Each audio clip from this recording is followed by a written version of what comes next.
क्या तुम इस धंधे में हो? तुम्हें पैसे चाहिए? उसने तंज भरे लहजे में पूछा। यार, कहानी सुन के चैनल सब्सक्राइब कर दो, जैसे भी हो, सब्सक्राइब के बटन पर क्लिक करो। मैंने जैसे ही सुना, कौन है जो आज की रात मेरे साथ बिताना चाहता है? मैं तुम्हें 1 लाख रुपये दूंगी। सच में, मेरी आंखें चौड़ी हो गईं। मैंने बिना सोचे समझे हाथ उठा दिया। क्या तुम इस धंधे में हो? तुम्हें पैसे चाहिए? उसने तंज भरे लहजे में पूछा। नहीं, मुझे पैसों की जरूरत नहीं। कोई भिखारी जिसे पैसों की जरूरत नहीं? वाह, मैं बिगड़े हुए अमीरजादों के साथ खेल नहीं खेलती, मैंने कहा। ठीक है, तुम बस अपने लिए मौके गंवा रही हो। कितना चाहिए तुम्हें? उसने और ज्यादा जोर दिया। मुझे अकेला छोड़ दो, मेरे किसी दोस्त को पैसे दे दो और चले जाओ, मैंने गुस्से में कहा। क्या करना होगा तुम्हें मेरे साथ आने के लिए? 3 लाख रुपये? उसकी आवाज में चुनौती थी। सच में? इतने ज्यादा? मैं हंस पड़ी। अब आओगी मेरे साथ? उसने फिर पूछा। ठीक है, पैसे मेरे दोस्तों को दे दो और मैं तुम्हारे साथ मुफ्त में चलूंगी, मैंने उसकी आंखों में देखते हुए कहा। उसकी हरकतें मुझे चिढ़ा रही थीं, लेकिन जाने क्यों, मैं उसके प्रति आकर्षित हो रही थी। सच में? ठीक है, इंतजार करो। पैसे दो और अब कार में बैठो, उसने आदेश दिया। मैंने गहरी सांस ली और उसके साथ कार में बैठ गई। ये सब मेरे एक छोटे से प्लान का हिस्सा था, लेकिन यह इंसान मेरे जीवन का अहम हिस्सा बनने वाला था। मेरा नाम अन्ना है और यह मेरी कहानी है। मुझे अपने माता पिता को सबक सिखाना था।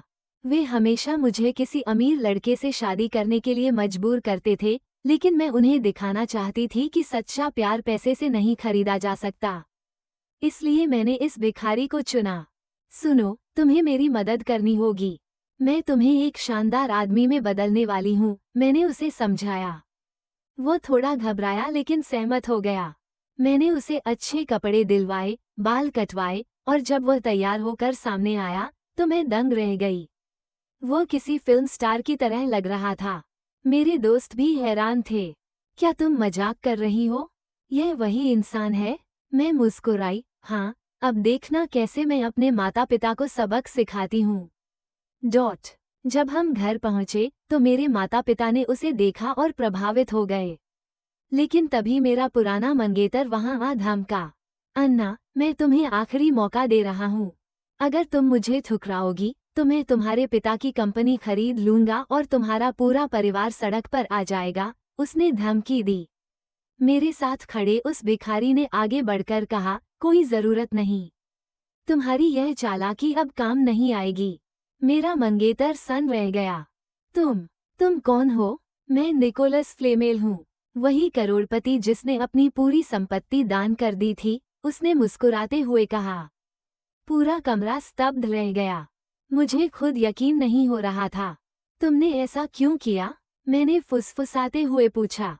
क्योंकि मुझे लगा कि दुनिया में हर कोई सिर्फ पैसों के लिए जीता है। लेकिन आज पहली बार मुझे किसी ने पैसों से ज्यादा प्यार को अहमियत दी, उसने कहा। उस पल मुझे एहसास हुआ कि मैंने अपने जीवन का सबसे सही फैसला लिया था। असली खुशी सिर्फ सच्चे एहसासों में होती है, न कि पैसों में। लेकिन कहानी यहीं खत्म नहीं हुई। निकोलस की सच्चाई जानने के बाद भी मेरे माता पिता संशय में थे।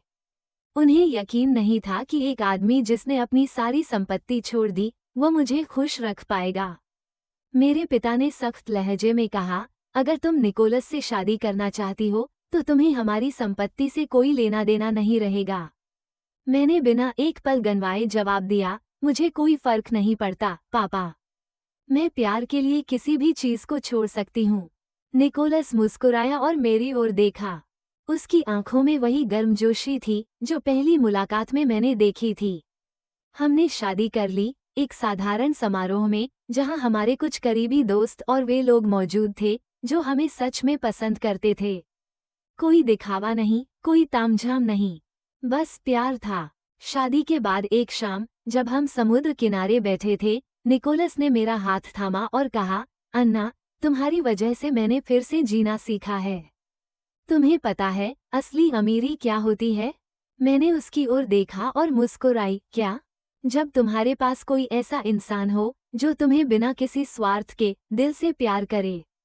हवा में हल्की ठंडक थी, लेकिन मेरा दिल पहली बार इतनी गर्मजोशी महसूस कर रहा था। मैं जानती थी कि यह एक नई शुरुआत थी, एक ऐसी जिंदगी की जिसमें प्यार सबसे ऊपर था।